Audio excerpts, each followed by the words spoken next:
Alô, alô, bem-vindos todos. Bem-vindos. Já me avise aqueles trâmites gerais, se tá tudo bem, se tá bem na imagem, se o som tá bom, tá tudo certo, tudo ok. Doutora Priscila, hoje tu tinha que estar aqui, Priscila, nossa colega falando, tua colega principalmente. Tudo certo, pessoal? Doutora Maíra já está por aqui. Vamos começar então. Quero conversar muito com a Maíra. Jesus! Já chamei. Não podemos perder tempo, porque como eu falo demais. E aí, Maíra? Como é que Oiê, tá? tudo bem? Tudo certo. Vocês estão conseguindo me ouvir, me Tudo ver? tranquilo? Vou te tirar então. Ixi. Para mim tá falhando um pouco a tua Putz, transmissão. Não sei se tu e tá com a eu internet tô. top aí. A minha internet era para estar estável e eu tô de iPad porque o meu celular tem dado muito problema. Mas agora eu tô Hum, de iPad. Talvez seja a tá internet, show. então. Não, acho que agora emparelhou. Então aqui, doutora Maíra, eu vou te apresentar como eu te sinto e depois tu me corrige se eu estiver errado, tá, Maíra? Tá Doutora bom. Maíra, minha colega médica anestesista, entusiasta e estudiosa dos protocolos de jejum e, acima de tudo, praticante, né, Maíra? Que muda Com tudo. certeza. Esses tempos eu fiz uma. Acho que foi um IGTV falando assim que low carb e jejum não basta ser técnico, tem que ser vivenciado, né? Porque é completamente diferente. Com E para certeza. quem não me conheça por acaso, sou Marcelo Cardoso, sou médico, cirurgião e já vou explicar, Maíra, por que tu é importante demais na minha vida, Maíra. Tu não tens ideia, sabia? Eu vou te Me contar uma conte. partezinha da minha história antes de tu largar o verbo e nos contar toda a tua experiência.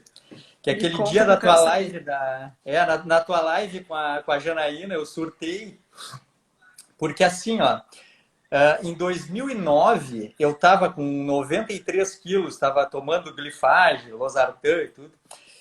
E aí eu fui apresentado para esses protocolos assim de processamento mínimo, low carb e jejum intermitente. E aí me aventurei por aquilo ali, né? Aí perdi bastante peso, perdi 23 quilos, fiquei com 70 quilos.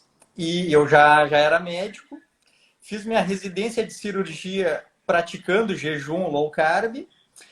E aí, em 2012, eu fui contratado para operar numa equipe de cirurgia cardíaca. E era no auge em que eu estava estudando, assim, jejum, tudo.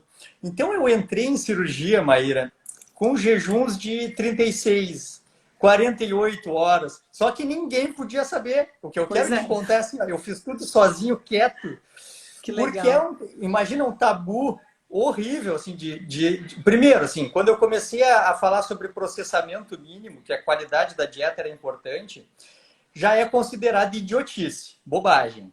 Depois tu fala sobre restringir carboidratos. Não, bobagem, Para carboidratos os é, nossos é uma... colegas isso era muita loucura. Imagina naquela época, Não, né? não, não, não pode. E depois esse cara ainda começa a falar em jejum e vai operar cardíaca com 2, 3 dias de jejum, isso não pode ser falado, né?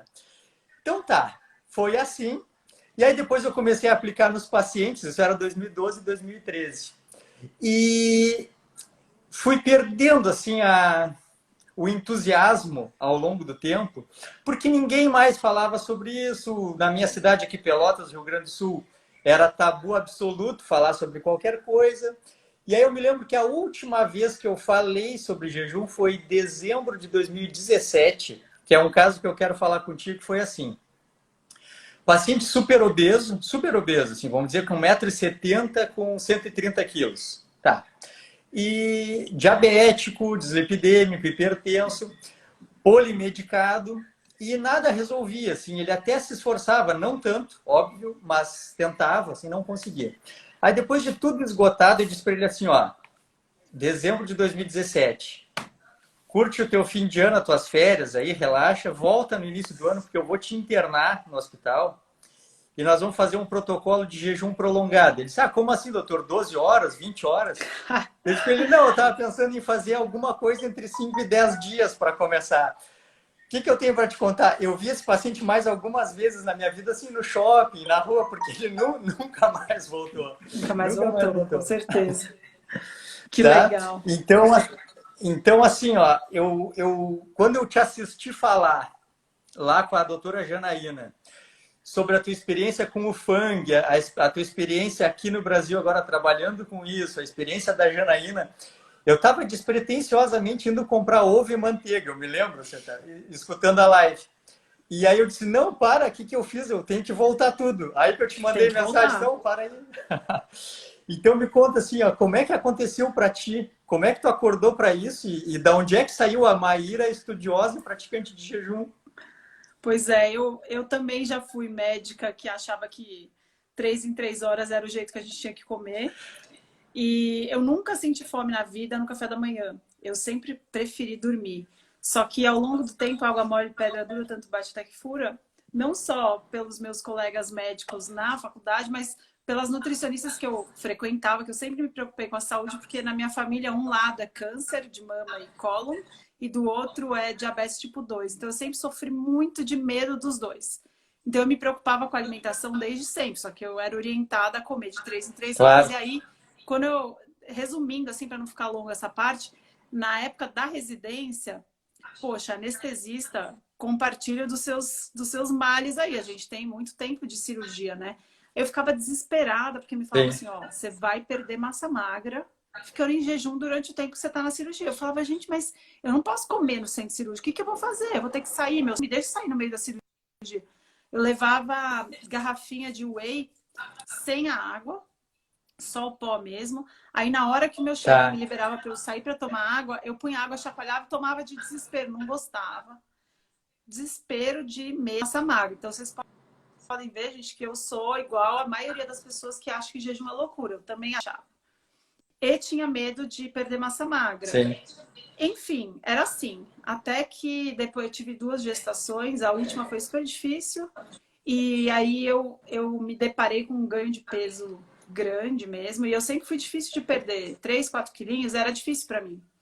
Aí, quando eu tinha 20 para perder, eu falei, gente, não dá. Porque se eu demorava 6 meses para perder 3 quilos e uma viagem para a Europa, eu reganhava tudo em 15 dias, o que eu vou fazer com 20? Eu fiquei realmente desesperada e foi problemas individuais que me fizeram tropeçar em low carb. Minha melhor amiga é melhor amiga de verdade, porque ela me deu o livro do Gary Taubes. Daí eu obcequei com isso e fui parar com o Jason Fung. E só depois que eu vi que no Brasil tinha um monte de gente fazendo também, mas o meu foi o inverso. Eu fui primeiro para fora para depois ver aqui. Então foi assim. E aí quando eu fui na clínica dele, porque até então eu fiquei louca pro low carb, estudei loucamente e tal, e comecei a aplicar em um monte de familiar, filho conhecido. Eu acho que essa é uma casa... reação nossa, assim, quando a gente desperta para essa realidade, a vontade de sair correndo e contar para todo mundo. Depois isso muda, né? Hoje em dia eu já não tenho vontade de conversar com quem não quer conversar, eu não quero conversar. Você tem que me forçar a falar sobre isso, porque senão eu não quero falar. Aí o meu marido falou assim, ó, o seguinte, você é médica e eu não aguento mais gente vindo aqui em casa. Abre seu consultório, pelo amor de Deus. Foi assim. Top. Aí, show. Quando eu fui para Toronto mesmo, que foi me aceitou tal, aí que eu voltei com segurança mesmo, porque eu sou desconfiada, cética, etc. Que ano foi isso, Maíra? Que ano que tu foi para lá? Foi 2016. Show. 2016. Daí eu vi e falei, gente, não é possível que ele trata pessoas doentes. E aí eu vi pacientes renais crônicos, tudo por consequência do diabetes, porque ele é nefrologista, né? Então, assim, depois que eu vi pessoas realmente doentes, fazendo jejuns longos, muito longos, eu voltei com a maior segurança do mundo, porque, assim, os principais medos do jejum prolongado, lógico, o jejum prolongado eu tenho certeza que eu continuo convencida de que não é uma boa sem acompanhamento médico, isso é certeza. Agora, jejuns de 24, 36 horas são super tranquilos, se feitos com, assim, com um mínimo, né, de segurança. E transforma a vida das pessoas, assim, eu acho chocante. que 2015, eu acho que foi, 2015, que eu ainda estava assim borbulhando com o jejum, eu fiz, Maíra, no meu consultório, eu fiz uma triagem assim, eu criei um protocolo só para criar um padrão assim. Então eu vi Sei. assim, exames de insulina, vi como é que estava a glicemia, e criei um padrão do paciente sobrepesado com resistência à insulina para Sei. tratar com jejum. E Uhum. aí fazia reuniões muito loucas. Tu imagina 2014 e 2015, reuniões no Que consultório de legal. 5 a 12 pacientes que fizeram jejuns que variaram entre 60 e 310 horas, com acompanhamento ambulatorial. Assim, ó, um grupo do WhatsApp, grupo de jejum, Sei. Aham. postando, tirando dúvidas, e assim, caldo de ossos, sal, depois tu vai me falar mais sobre isso, assim, sal light, magnésio, etc. Como é que tá? Tudo bem? Tudo bem, segue adiante. Como é que tá? Tudo bem? Tudo bem. Reuniões presenciais no consultório e foi indo, assim. E foi transformador, assim, foi incrível. O que me fez diminuir foi a pressão de estar isolado sozinho. Exato. Isso é Aí é que super entra o importante. Instagram, sabe? O Instagram entra assim, ó. Eu me lembro quando alguma paciente minha me marcou numa resposta que tu deste para alguém, assim, lá. Daí me botaram ali, arroba doutora Maíra Soliani, Marcelo, olha Sei. aqui, é tua colega. Aí eu disse, o que é essa mulher muito louca, né? Eu não sei. Olhei e disse, tá bem. Então, mas é médica? É anestesista. Ah, não, mas eu não acredito, pelo amor de Deus. Aí começou tudo de Pois é. novo. E E aí foi anestesista legal. parece uma piada, né? Porque o que mais eu me preocupei a vida inteira e fui obcecada para perguntar para os meus pacientes é se eles estão Então, de jejum. Então, nada mais natural que uma não, anestesista e eu me lembro se assim, ó, eu me aprofundar no lembro jejum, né? de cuidar no pós-operatório. Claro que é um ambiente metabólico diferente do trauma, etc. Com Mas certeza. aquela coisa assim do medo de passar qualquer hora, de já passar uma sonda e colocar soro glicosado para nutrir o interócito. Tá, calma, não é tão assim como a gente pensou, projeto acerto e tudo. Tanto Pois que é. foi daí que saiu aquela coisa assim, ó, eu já internava pancreatite. Eu não sei como é que é aí, mas aqui, em geral, é o cirurgião que interna pancreatite, não é o Sim, sim, clínico. aqui também. E aí, então, tá, era eu o plantão, eu chegava a pancreatite, era normal. Então, o paciente ficasse em NPO, jejum ali por 3 dias, 4 Sei. dias, 5 dias, sei lá, né? E eu me vali dessa experiência para internar paciente nos hospitais sem pancreatite, né? Entendi. Diabetes, obesidade, e internar. Doutor, o que é a prescrição? Nada. Jejum. Ele está internado para fazer exames. Nada. E passa um dia, passa dois, passa três, passa cinco.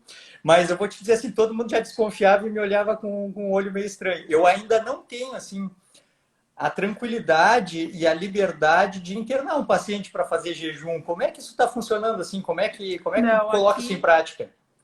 eu acho que a gente não tá. Imagina, para restrição de carboidrato, para diabetes tipo 2 que já é comprovado com ensaio clínico randomizado, que a gente já tem evidência suficiente, que já deveria ter causado uma mudança, uma avalanche nutricional aí para todo mundo mudar as diretrizes, ainda não mudou.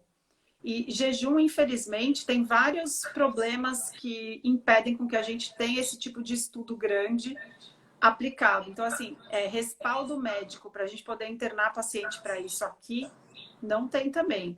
Eu faço ambulatorial mesmo, com segmento. Os pacientes com jejum mais longo, eu faço os acompanhamentos médicos, assim, com exame seriado, etc. Tudo ambulatorial. Não tenho estrutura aqui para internar ninguém para fazer jejum internado. E mesmo porque eu acho que jejum prolongado é muito importante que o paciente mantenha um nível de atividade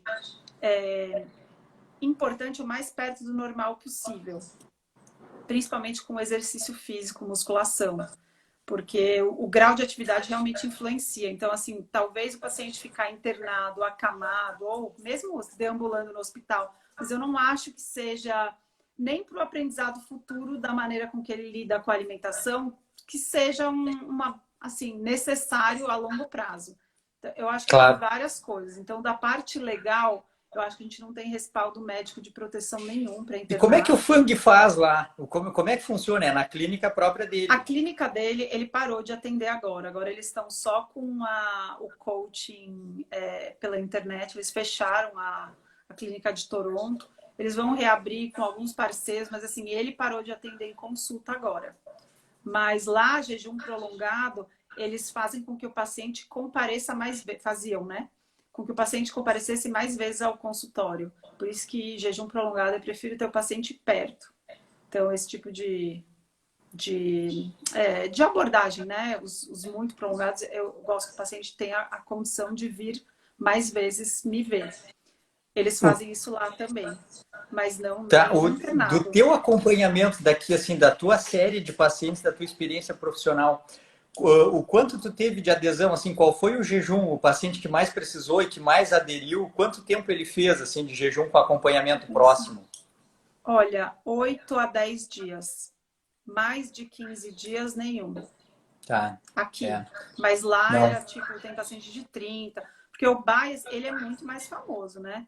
Então, o bias de procura mesmo, quem procura ele já quer mais agressivos, é claro, maior do que o meu.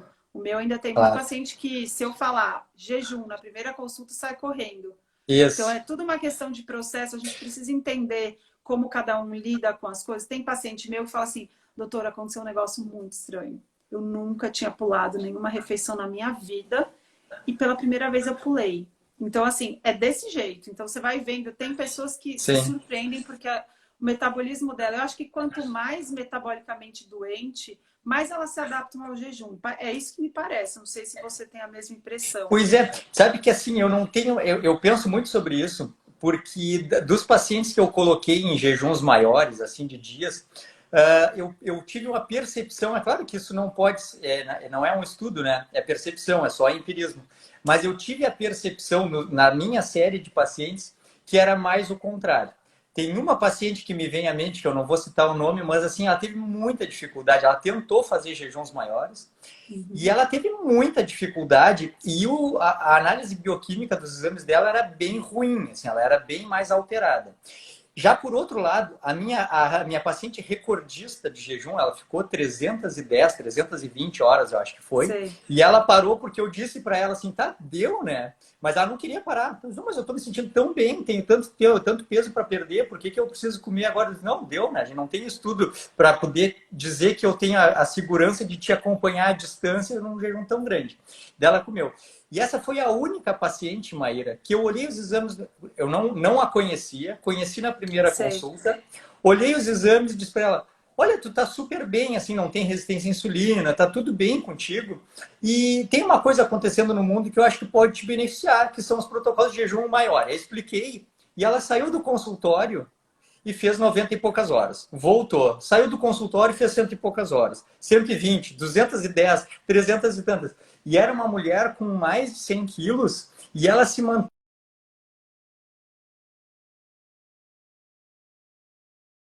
em 2015, por aí.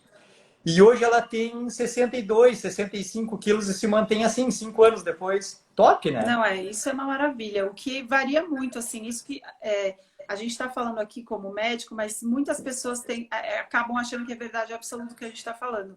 É importante frisar que, assim, o limite de jejum é como se fosse um músculo. Então, às vezes, a pessoa ela se adapta muito fácil ao jejum. Então, começa fazendo, sei lá, eu sugiro 24 horas, o paciente fala, doutora, eu não estou com fome nenhuma, não come. Aí vê onde vai dar, vamos ver. Eu sempre prescrevo caldo de ossos nos primeiros para ficar fácil, etc. Mas aí eles falam, oh, doutora, a primeira vez que eu senti vontade de comer mesmo foi 3 dias depois.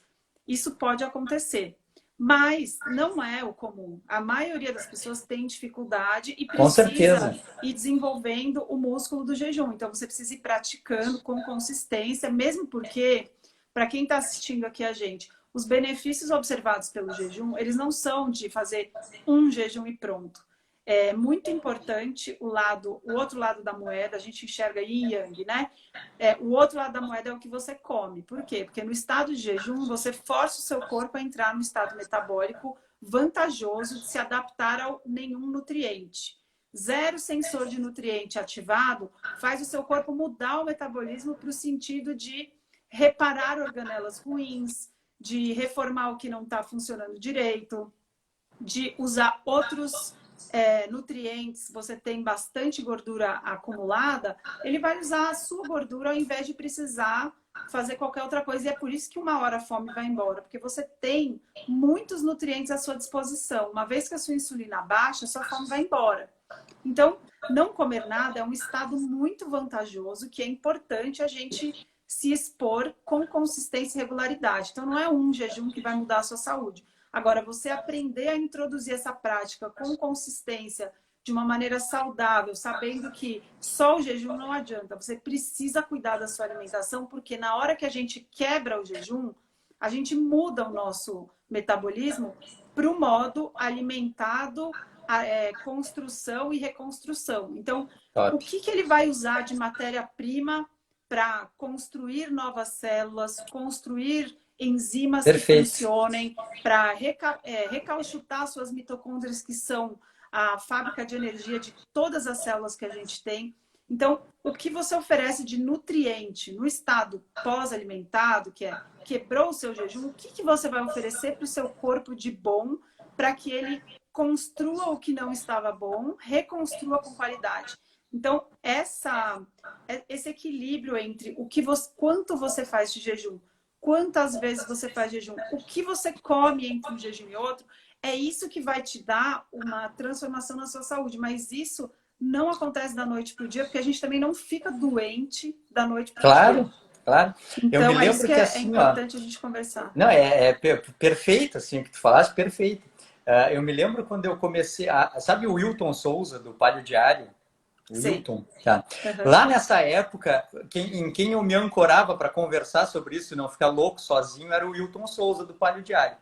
E aí eu comecei a escrever um livro assim, sobre a minha experiência de consultório em jejum. E a primeira frase que eu comecei a escrever era isso, assim, que o jejum é uma viagem no tempo, assim, onde o corpo vai buscar nas informações genéticas, biológicas, meios para sobreviver à escassez, que é o que nos tornou sobreviventes, assim, que liga os genes que vão nos tornar capazes de sobreviver às intempéries metabólicas.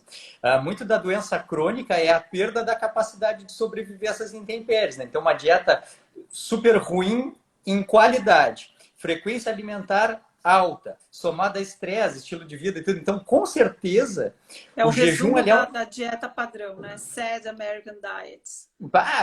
Certamente o jejum ele é uma ferramenta que se soma à mudança do estilo de vida. Não tem como querer que uma pessoa que se alimenta com fast food, etc., vai dizer, não, agora eu vou implementar jejum no meu estilo de vida. Não é condizente, né? Não faz o menor sentido. Mas, assim, sentido. o que é muito legal da gente conversar também, que isso é uma oportunidade única, conversar com você que tem experiência também, é que, assim, impressionantemente, as pessoas que têm hábitos muito ruins de saúde, de alimentação, elas precisam começar por algum lugar.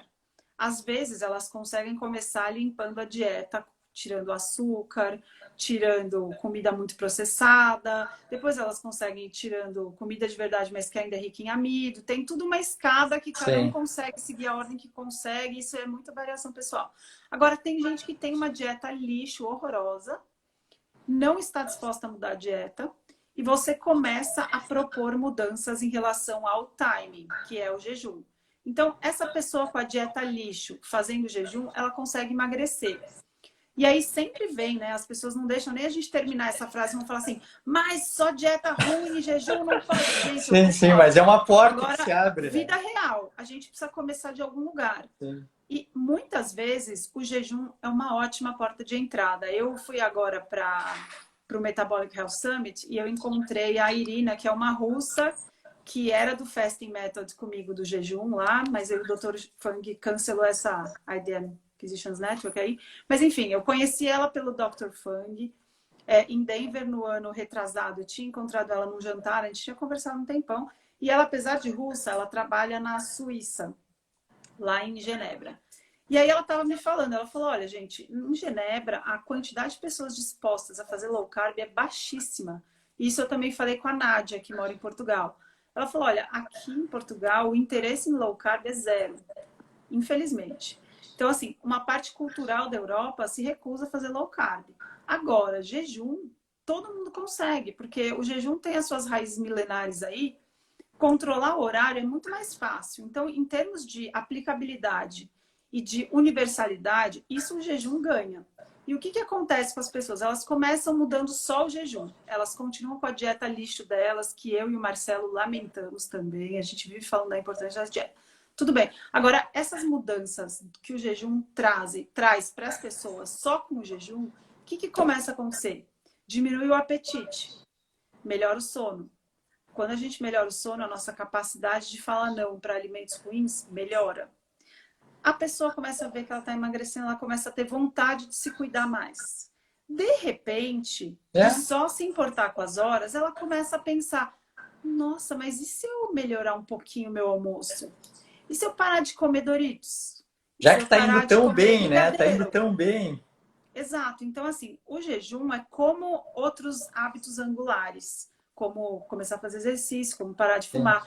Eles são Tende a a porta mudar de todo o entrada. resto, né? Com Exato, certeza. eles são a porta de entrada para ótimos hábitos. Isso é difícil a gente escrever num post, porque na metade do post você já vai receber pedrada de tudo quanto é lado, não dá Isso, para isso. terminar o raciocínio.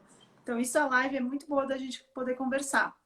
Jejum pode ser a porta de entrada. Cada pessoa é diferente. Às vezes a pessoa arrumou a própria casa, reformou lá, tirou todas as roupas ruins do armário, ela se sente tão leve, tão livre, pronta para mudar, que ela começa a comer melhor. Isso é um hábito angular. Então, assim, às vezes limpar o seu armário vai mudar a sua vida. Às vezes o jejum vai mudar a sua vida. Às vezes low carb vai mudar a sua vida. Cada um tem uma ordem. Eu e Marcelo, aparentemente, tivemos a ordem de primeiro fazer low carb, né? E ter Isso aí. a vida transformada. O jejum veio depois, mas às vezes pode ser que o jejum seja o primeiro passo. Então, isso que eu acho muito legal do jejum, que também a gente não consegue falar muito à vontade, né, Não, eu Marcelo? acho que assim, foi legal tu falar sobre hábito angular, porque assim, ó, jejum, low carb, processamento mínimo, exercício físico, manejo do estresse, ciclo circadiano, são tudo pilares individuais, mas que se somam na construção de um estilo de vida saudável, né? E eu acho ótima essa tua percepção, assim, de que qualquer porta serve para entrar nesse estilo, né? Com Então, certeza. Eu falo para os pacientes, ó, eu trato pessoas reais. Não quero diário de mentira, não quero que você fale que você foi. Nem espero que ninguém seja perfeito. Eu quero a realidade, porque trabalhar com a realidade a gente consegue resultados incríveis, né? Devagar e sempre a gente consegue mudar. E o jejum tem um papel muito importante na regulação do ritmo circadiano, que é algo que eu acho que assim é um dos pilares da destruição da nossa saúde atual, porque a gente fica ligado em tela o tempo todo, a gente vai alterando todos os nossos horários e os nossos órgãos, isso é pouco conhecido, né, Marcelo, entre os sim, leigos, que os nossos órgãos têm reloginhos internos e eles seguem uma certa. Eles precisam da regulação do dia e da noite, que a gente usa a luz como porta de entrada, né, como é, principal regulador. Mas um regulador secundário que é muito importante é o alimento. Então, se sim. você não tem regra para o horário de comer, você está ativando muitos genes que deveriam estar trabalhando no sentido oposto à noite, mas você come à noite. Então, essa mania de ceia, por exemplo, às vezes para o paciente metabolicamente doente, ou seja, diabético tipo 2, pré-diabético, obeso, ovários policísticos, às vezes só de você regular o jejum da noite, do ritmo circadiano, você orienta o paciente a jantar cedo. Só isso, só. Isso aí, isso Mais aí. nada. Você já muda a vida da pessoa, você já melhora a glicemia dela. A gente tem receptor de insulina, de melatonina no pâncreas. Então, assim, o sono, o horário que você come, está muito ligado aos seus hábitos alimentares. Então, Sabe a que gente precisa eu falar falo disso. isso, converso, e as pessoas parece que não entra, né? Porque que é o que a gente chama assim de adequação biológica. As coisas existem por um motivo e precisam ser Exatamente. respeitadas porque os desfechos dependem desses estímulos. É que eu acho que a nossa geração, assim, sei lá, esses década de 80, 90, acho que até daqui a os próximos 10 anos, acha que tudo pode e que nada faz diferença, né? Que tanto É, faz o que come, tanto faz a hora que come, tanto faz o estresse e tá tudo bem. E a medicina está aqui para fazer essa gambiarra toda dar certo, né? com O que a gente está certeza. vendo agora é que, na verdade, a gente estava fazendo uma medicina muito ruim, só tapando buraco, Muito. tendo ferramentas transformadoras, né? Então, acho que, assim, O low Marcelo, carb e meu jejum não marido é são estratégias. cirurgião e Hein? meu marido é Ah, sim, cirurgião, né? sim, cabeça e pescoço, né? E ele estava falando outro dia para mim, ele falou, meu, às vezes eu me sinto enxugando gelo, porque o paciente não muda nenhum hábito. Opera bastante paciente com câncer de tireoide, né? Tem Sim. vários cânceres que estão relacionados à obesidade. E aí ele fala, poxa, não tenho nem abertura para falar com o paciente que ele teve um câncer de tireoide, mas que ele precisa emagrecer e mudar os hábitos dele. Aí eu fico lá me sentindo só operando o tumor, mas não consigo mudar os hábitos dele, porque o paciente não está nem aí, nem entende que existe uma ligação entre obesidade, excesso de insulina, cânceres relacionados à obesidade. Então, a gente, como médico, a gente sofre mesmo, né? Porque a gente não aprendeu na faculdade nada disso. Não, nada disso. Os poucos que se abriram para esse mundo, pela importância de tudo, sofrem bastante também, né? Da gente ver em volta como a gente está atrás. E você, como cirurgião, deve sofrer também, né? Com isso. Não, eu tive crises existenciais, assim, horríveis. Quando eu comecei a descobrir esse mundo, assim, várias vezes eu chegava em casa e falava para minha mulher, assim, olha, tá difícil exercer a medicina como eu sempre fiz, porque tu começa a te sentir um mal médico, né? Esses dias teve uma conversa ali com o Henrique Altran lá no site dele, no Instagram dele, porque a gente fica operando vesícula. E a colilitíase, ela é uma doença do estilo de vida, da comida processada, da frequência alimentar alta, da baixa gordura na dieta, ao contrário. E aí um cirurgião que paga as contas operando a vesícula, sabendo que o que faz isso é comer todo o tempo e comer sem gordura, isso é constrangedor, assim, é constrangedor. Eu tive crises. Com certeza. É a mesma coisa, eu como anestesista, anestesiando o diabético para amputar membro. É muito triste para mim, porque eu faço a visita pré-anestésica. Nem lembrava mais disso. Não, é desesperador, porque as minhas visitas pré-anestésicas têm que ser rápidas. Aí o paciente chega para mim com a pressão descontrolada, eu falo, olha, você sabia que se você chegar no dia da consulta com a pressão muito alta, eu vou ter que cancelar a sua cirurgia? Aí o paciente fica chateado, porque ele já está com 5 medicações. Eu falo, ó, tem um jeito rápido que em uma semana eu consigo resolver sua pressão. Para de comer açúcar, pula o café da manhã, tento dar, assim, a orientação mais rápida que eu consigo. Aí eles ficam preocupados, ao invés de falar, nossa, vou tentar fazer para não ganchar minha cirurgia. Claro! E, ó, gente, eu sou uma anestesista que não gosta de cancelar a cirurgia, tá? É piada interna de médico, gente. Mas, assim, falando como médica, a minha aflição de ver os pacientes mal controlados de diabetes entrando em cirurgia com hiperglicemia, com hiperinsulinemia, que é um fator de inflamação alto, é um fator que altera a imunidade, piora a sua imunidade, aumenta o risco de infecção no pós-operatório. Então, assim, eu como anestesista e o Marcelo como cirurgião, se a gente não tivesse nem falando de low carb, é uma preocupação muito grande nossa, o desempenho do paciente na cirurgia. E a sua alimentação tem a ver com isso. Então, assim, pré-operatório tem muito mais do que fazer do que exame pré-operatório. Você pode comer direito, comer menos açúcar, fumar no pós-operatório imediato, logo antes da cirurgia, parar de fumar pode piorar a sua função pulmonar. Então, assim, tem tanta coisa de hábito que impacta no desempenho da sua cirurgia. E, assim, isso os pacientes também não caem a ficha, né? De falar, nossa, eu não imaginava que o que eu comia podia interferir até no resultado da minha cirurgia. Tem, pessoal, às vezes, se você for diabético, né? não precisa nem amputar. Porque você pode fazer coisas muito agressivas antes, de hábitos, para resolver. O Dr. Fung tem um que ia amputar um pé, um paciente jovem, e aí esse não sabia de nada de low carb, de cetogênica, de nada. E um amigo dele, médico vascular, procurou ele e falou, Fung, me ajuda, pelo amor de Deus, o cara é jovem, não quero amputar, e ele tem indicação de amputação e tal, e ele não quer amputar, não quer assinar o termo, mas ele vai precisar, senão ele vai ficar cético e tal, me ajuda. Ele falou, tá bom, vai ser difícil.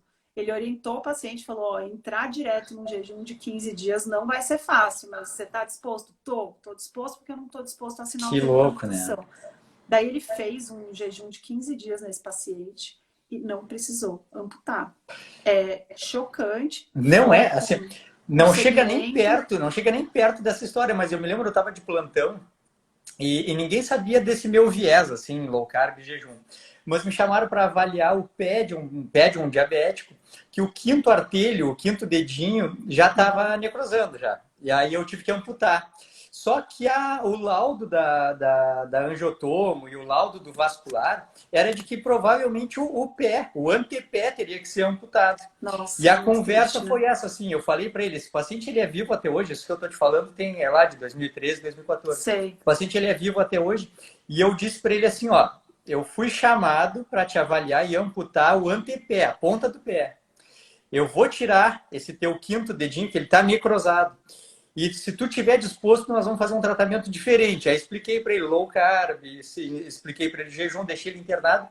E até hoje, Maíra, a única parte dele que foi amputada foi aquela ponta daquele dedinho, porque até Tá hoje vendo? ele vive muito bem, é agradecido, segue o tratamento, está tudo muito bem. Eu já nem lembrava dessa história, me fizesse lembrar.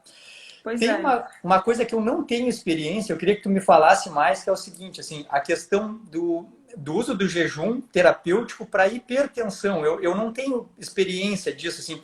Como é que funciona? O que tu percebeu de resultado? Não, Como é é um que... absurdo. Eu vou te falar que, assim, quando a gente lê na literatura, assim, eles costumam falar que primeiro melhora a glicemia, então o paciente com síndrome metabólica, primeiro melhora a glicemia absurdamente, né? Na primeira semana você já tem uma redução muito grande da glicemia de jejum, dos controles de glicemia, e que a pressão costuma demorar.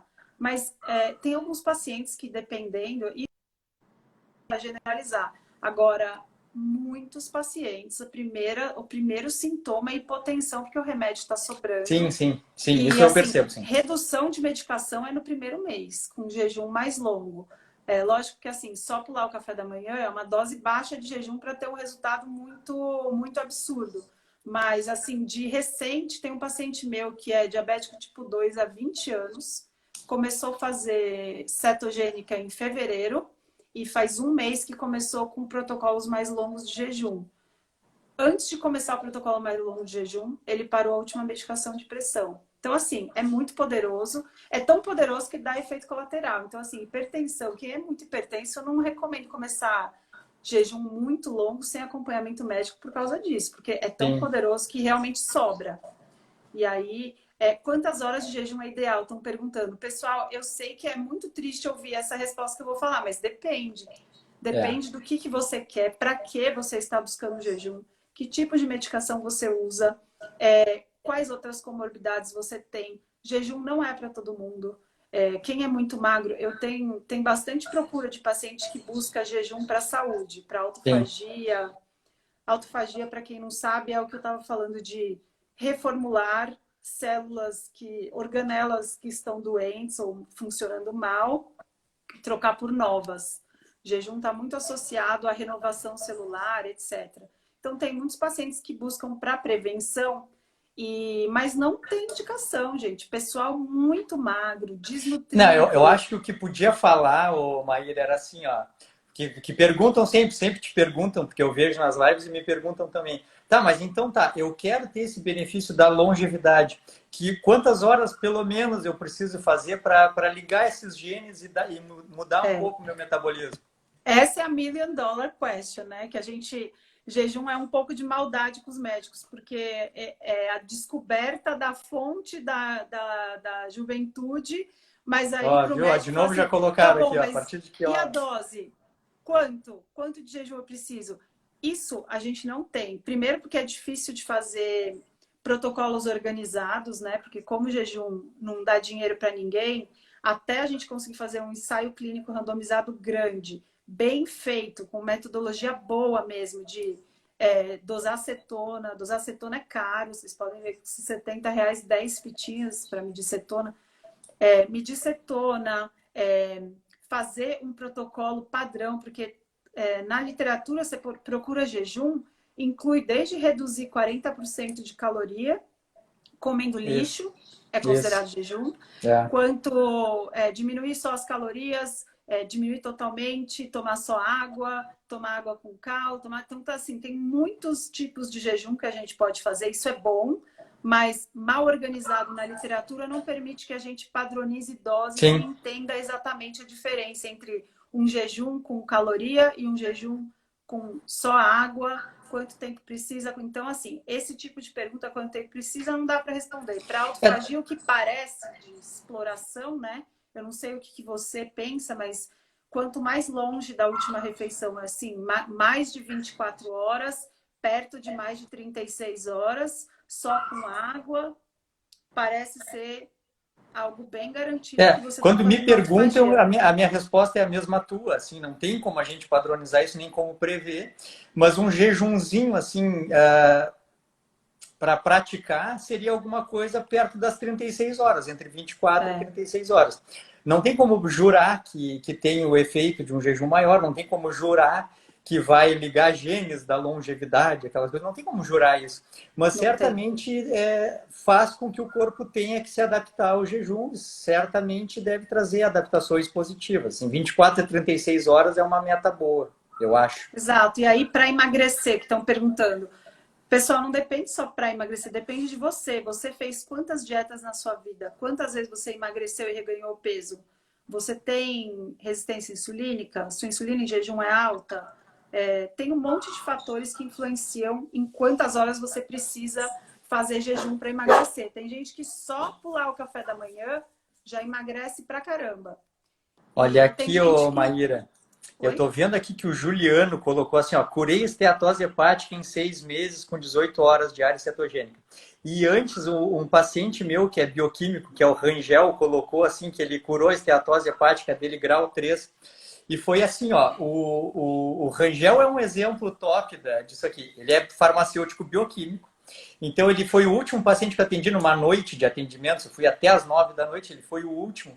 E eu expliquei assim, cara, tu é um adulto, tu é inteligente, tu é farmacêutico bioquímico. Eu vou te explicar umas coisas Vai que eu não estudar o falo ciclo para... de Krebs. Eu vou te explicar umas coisas que eu não falo para todos os pacientes, cara. Senta aqui, vamos conversar. E aí eu falei para ele isso, ele super obeso, o fígado dele estava assim, era uma bola. Eu tenho as fotos guardadas desse caso. Sei. Assim. E ele saiu do consultório e eu disse para ele, faz assim, vai respeitando a fome, mas vai espaçando as refeições. Se tu for te sentindo bem, tá aqui meu celular, me manda mensagem, me liga, vai hidratando, te mantém hidratado e vai comendo conforme a fome. Bom, na primeira saída do consultório ele ficou 96 horas. Depois ficou mais 60, mais 90. E em 6 meses, Maíra, esse cara foi, agora não me lembro exatamente o peso dele, mas ele foi tipo assim, de 112 quilos para 79, 80, e a esteatose dele zerou. Eu tenho outro exame assim, em 6 meses, era de junho para dezembro. Zerou. Zerou. Não ficou Então. mais ou menos, zerou. Sem medicação, sem nenhuma Sabe o que aconteceu suplementação comigo? específica. Um caso parecido, em 6 meses, a paciente tinha esteatose há 10 anos. E aí era sempre seguida pela mesma médica que fazia ultrassom, pela mesma radiologista. E aí a paciente foi fazer, porque eu pedi, e o de controle, né, ultrassom de controle, aí a radiologista falou assim, não, peraí, porque eu não tô achando. Não acredito. Aí ela virou para a paciente e falou, por favor, que você fez nesses últimos 6 meses? Porque desapareceu, não tem mais nada. Mas como assim? Aí a radiologista hoje em dia é minha paciente. Porque a gente não aprendeu mesmo que é possível. Eu lembro Então, que na deixa eu te fazer, faculdade eu vou te falava, fazer o uma que você fofoca, faz quando Maíra. tem esteatose hepática? Ah, manda parar de comer gordura. Foi assim Isso, que a isso. gente Tu aprendeu. sabes que assim, ó, eu tenho um caso também de esteatose, que não é o Rangel, é um outro caso, que o ultrassonografista fez o exame, constatou esteatose super avançada. Assim, disse, olha, o próximo grau é cirrose, o ultrassonografista falou. E o ultrassonografista, ele é gordinho, ele é gordinho. Sei. E depois ele fez ultrassom no paciente e disse, cara, mas o que é isso? O que tu fez? A mesma coisa. Só que esse ultrassonografista não quer nem saber, ele fica correndo, comendo de 3 em 3 horas, tentando perder Putz, peso no método, sabendo que existe outra abordagem. As pessoas têm muito medo, assim, é tem. muito pé atrás, não consegue ir adiante. Exatamente. E aí, por isso que é bom a gente conversar sobre isso. Eu acho que é muito democrático a gente poder falar no O que tu Instagram. diria assim, Maíra? Olha aqui, ó. O que tu diria não? O que tu diz, né? Quando chega um paciente, vou te criar um exemplo, assim, um paciente com 1,70 m, 129 quilos, e aí tu diz assim para ele, olha, é real, é potente, a gente deve experimentar, e o paciente se nega e diz assim, não, eu tenho medo, não, eu não quero, não pode ser verdade, que argumentos tu usa? A primeira coisa que eu uso é usar o bom senso do passado, porque a gente acha que comer de 3 em 3 horas é o que é o certo, mas só virou moda a partir da década de 70. Então eu começo perguntando do familiar dele. do avô dele, da avó dele, se ele sabia como é que eles se alimentavam, porque antigamente ninguém comia de 3 horas, porque não tinha iFood, não tinha maquininha de soltar chocolate da moeda lá, você coloca a moeda e sai chocolate. Não tinha comida em todos os lugares que a gente vai, não tinha comida no posto de gasolina, não tinha É. barrinha de cereal para carregar na bolsa, a gente não tinha nada, a gente tinha comida. Não tinha facilidade de alimentos processados que atrapalham nossa saciedade. E Tá. como não tinha esse tipo de alimento, a gente conseguia sobreviver com café da manhã, almoço e jantar. E quem tem avós da roça, inclusive eu atendo alguns pacientes Isso. que são pais de médicos, amigos meus. E daí, esses pais de médicos são mais idosos, não dá pra gente começar falando de cetogênica com eles. Sim. E eu gosto bastante de perguntar esse tipo de coisa, de falar assim, como que você vivia lá no sítio? Ah, eu acordava às 5 horas da manhã, tomava um café, ia lá para lavoura, plantar, colher, whatever. E depois, lá para as 8 da manhã, a gente voltava para casa, tomava um café da manhã, continuava trabalhando, almoçava, aí não sei o que, jantava cedo e pronto. E pessoal, olha que E legal, era dormia com o lamparina. entardecer, né? O pôr Exato, do era sol já dormia e ficava até lamparina. outro dia. A lamparina é a luz amarela, não é a luz azul que a gente tem com o LED, com a TV, com o iPad, com o iPhone. Então, assim, antigamente não existia nada do que a gente faz hoje. E antigamente não tinha uma epidemia, uma pandemia que é muito pior que o Covid, que é a pandemia da resistência insulínica, que é Yes. obesidade, esteatose hepática, câncer, vários tipos de câncer ligados à obesidade, não era tão prevalente assim. Então, a gente precisa mesmo olhar para o passado. Então, eu Tem acho que uma falar pergunta que disso e das colocaram aqui que religiões ela é sempre super funciona. frequente, ó. Essa da gastrite, da duodenite, do refluxo. E é uma curiosidade que as pessoas não sabem. O que tu nos diria disso? Ah, eu tenho gastrite, posso fazer jejum, doutora Maíra? Pode, e assim, é importante saber que muitas queixas colaterais são: ai, doutora, o que aconteceu nesse mês? Melhorou minha gastrite. Pessoal, hábitos alimentares têm muito a ver com a digestão e o jejum ajuda na gastrite em uma série de maneiras. Pode piorar sim no começo, e aí, para esses pacientes, eu até recomendo colocar um pouquinho de limão na água durante o jejum, que dá uma melhorada. E assim, a gente como médico aprendeu que piora, né? Que jejum, Sim. café piora a gastrite e tal, então você não deve fazer jejum. Mas não é o que a gente observa, não tem ensaio clínico randomizado de tratamento de gastrite oficialmente com jejum. Agora, na sua prática, você também percebe, né, Marcelo? Claro, claro, com Que existe certeza. melhora e não piora. Eventualmente, uma das primeiras coisas que melhoram, assim, É, já começa a ter aquela sensação de empachamento. Bom, sem contar a distensão abdominal, né? Sem contar os outros fatores que favorecem o refluxo, que se encerra tudo numa abordagem só. Diminui a exato. flatulência, a distensão abdominal, diminui Só a a... obesidade, né, pessoal, já melhora a gastrite por questões simplesmente mecânicas. Então, você emagrece, você melhora a gastrite, você melhora a sua apneia do sono. Eu não sou médica do sono, mas eu melhoro o sono de muita gente. E né? você, Marcelo? Tem uma coisa, Maíra, vamos ver o que tu me fala, assim, ó, que eu recebo essa queixa frequente. O paciente vem de uma dieta padrão, melhora a qualidade da dieta, sei lá, e começa a praticar jejuns, e tem um período do jejum que liga a cabeça e a pessoa não consegue dormir. Eu senti muito isso, assim, eu Sim, operando em jejum, era outro cirurgião operando, muito mais rápido, muito mais atento, e na hora de desligar, a pupila tá desse tamanho, que não consegue dormir de exatamente. noite. Não, e esse é um problema muito sério mesmo, porque a insônia do jejum, principalmente dos jejuns prolongados, né? Ela acontece normalmente com jejum prolongado, mas eu tenho paciente que só com 16 horas já queixa Sim, mesmo de insônia. É algo que melhora com o tempo, mas você precisa saber que passa e precisa fazer várias coisas para tentar amenizar essa insônia, porque ela é a prova, inclusive, que jejum não diminui o metabolismo de ninguém. claro. Porque é a liberação dos hormônios simpáticos, né? De luta ou Isso. fuga.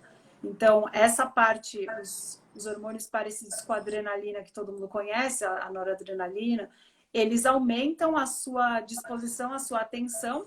É só pensar nos animais. Você acha que um animal, ou mesmo o próprio homem das cavernas, quando ele Claro. estava em jejum, ele estava vários dias sem comer, ele precisava sair para caçar.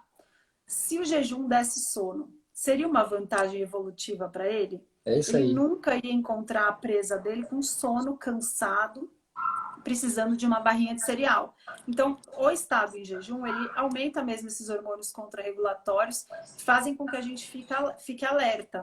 Então, no começo da mudança da sua alimentação, pode ser que você tenha insônia mesmo relacionada ao jejum, e aí, às Sim. vezes, até alguns medicamentos. Eu preciso entrar com alguns medicamentos para melhorar. Eu sempre tento fitoterápicos, etc., Sim. primeiro, higiene do sono, mas é importante saber que a insônia pode acontecer. E Sim. outra causa de insônia, sem ser dos hormônios contrarregulatórios, é do abuso de cafeína, porque a gente sabe que a cafeína inibe a fome, né? E às Sim. vezes no começo do jejum é muito difícil para as pessoas começarem o jejum, e elas acabam abusando de cafeína ou de chás com cafeína, e isso acaba aumentando muito a insônia. Então a gente precisa mesmo ver caso a caso qual que é o que está acontecendo. Mas é Mas importante existem falar muitas... que é real, né? Isso É acontece, não é uma real, é coisa. real e E é um tem efeito explicação colateral fisiológica para importante isso. ter. Sabe que quando eu faço jejum com café, eu acho muito fácil jejuar. Eu também, E aí, nossa. por Eu causa tô, por daquela exemplo, questão, agora. aquela questão estoica, assim, aquela questão do desconforto voluntário, do treinamento, assim. Teve uma vez eu estava atendendo o consultório e disse assim, ó, vou fazer um jejum maior. E vou fazer exclusivamente com água, sem café. Sem café. Foi o jejum mais difícil que eu fiz. Eu também Pela tenho relação, assim, dificuldade. de, tu tá estressado, e aí toma um café quentinho, dá Uhum. prazer, tu segue. Então, sem o café foi difícil. E eu percebi isso, assim, na primeira noite da decisão do jejum, assim, 24 horas. Ali era pior. É. Aí depois vai. Sabe que eu não sei se tu gosta disso, se tu fazia isso, mas eu usava uma dosezinha bem baixinha de melatonina. Sim, às vezes eu prescrevo melatonina. Eu não é a primeira coisa que eu uso. Eu prefiro usar higiene do sono mesmo. E às vezes sim, melatonina, o magnésio, né? Isso, Magnésio magnésio sempre. inositol, ou fazer escaldapé de magnésio, ou tomar magnésio mesmo logo antes de dormir. Eu gosto bastante do magnésio. Show, show. E acho Eu que me tem lembrei de bastante falar uma coisa. coisa, Maíra, só porque casa isso que a gente está falando, assim. Primeiro que eu vi que o Henrique Altran botou ali sobre o paradigma evolutivo, é por isso que eu sou um apaixonado pelo paradigma evolutivo, porque é esse pensamento que nos dá a certeza assim, de que o que a gente está fazendo tem lógica e faz sentido. Com Mas aquela certeza. questão assim dos hormônios contrarregulatórios, as catecolaminas, num ambiente de insulina baixa, com o estresse agudo, assim, o estresse agudo do jejum, é o ambiente mais catabólico, energético, assim, para perda de peso, para emagrecimento. Não tem como Exato. criar um ambiente metabólico melhor do Não que esse tem. para emagrecimento. E é isso que a gente chama de hormese, Adrenalina né? alta, insulina baixa, picos de cortisol.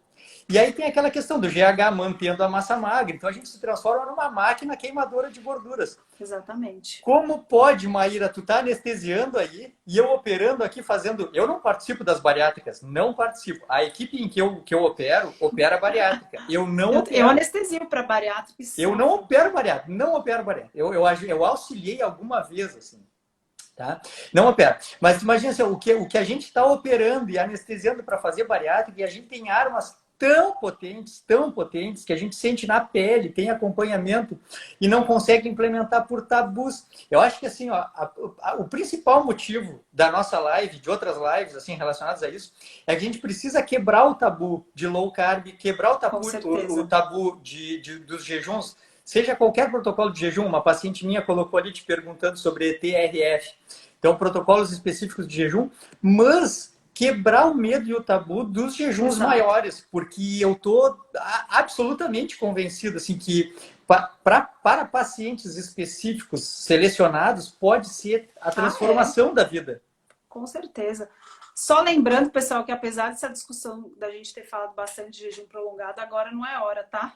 Por causa da pandemia. Perguntaram ali também. Exato, não é hora de fazer jejum prolongado. Até 36 horas, ok, isso. Mas o jejum é um estresse agudo, igual exercício muito intenso. Também não é recomendado agora.